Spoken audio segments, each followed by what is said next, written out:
আজকে তো সকাল সকাল আগে ওয়াশিং মেশিনে সব জামা প্যান্ট দিয়ে দিয়েছিলাম, তো ওগুলো কাচাও হয়ে গেছে, তো ছাদে মেলে দিয়ে আসলাম শুকানোর জন্য। দেন নিচে এসে দেখলাম পাশের বাড়ির কাকিমা আমাকে এই দুধ পিঠে দিয়ে গেছে। দুধ পিঠে তো আমার ফেভারেট, তো ওটা খেয়ে ভাবলাম যে একটুখানি আমি হেয়ার অয়েলিং করে নিই। হেয়ার অয়েলিং করার পরেই চলে আসলো আমার একটা পার্সেল। এই পার্সেলটার জন্য আমি ভীষণ ওয়েট করেছিলাম। এর মধ্যে ছিল একটা ডায়েরি, আর এই ডায়েরির লকিং সিস্টেমটা সব থেকে আমার ভালো লেগেছিলো, যার কারণে আমি এটা বিশেষ করে অর্ডার দিয়েছিলাম।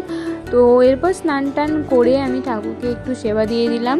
সেবা দেওয়ার পর আজকে নর্মালি ভাত খেতে ইচ্ছা করছিল না, তাই একটুখানি ভাত ভাজা করে নিলাম।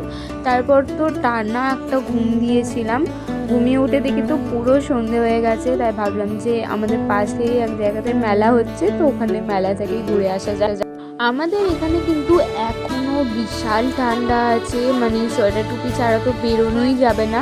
তো মেলায় একটু এদিক ওদিক ঘোরার পরে আমাদের একটু খিদে পাচ্ছিল, তাই আমরা ওখানে একটা পিৎজা স্টল দিয়েছিল, তো ওখান থেকে একটুখানি পিৎজা খেলাম সবাই মিলে। তো that was it for today. তারপর আমরা চলে আসলাম বাড়ি। বাই।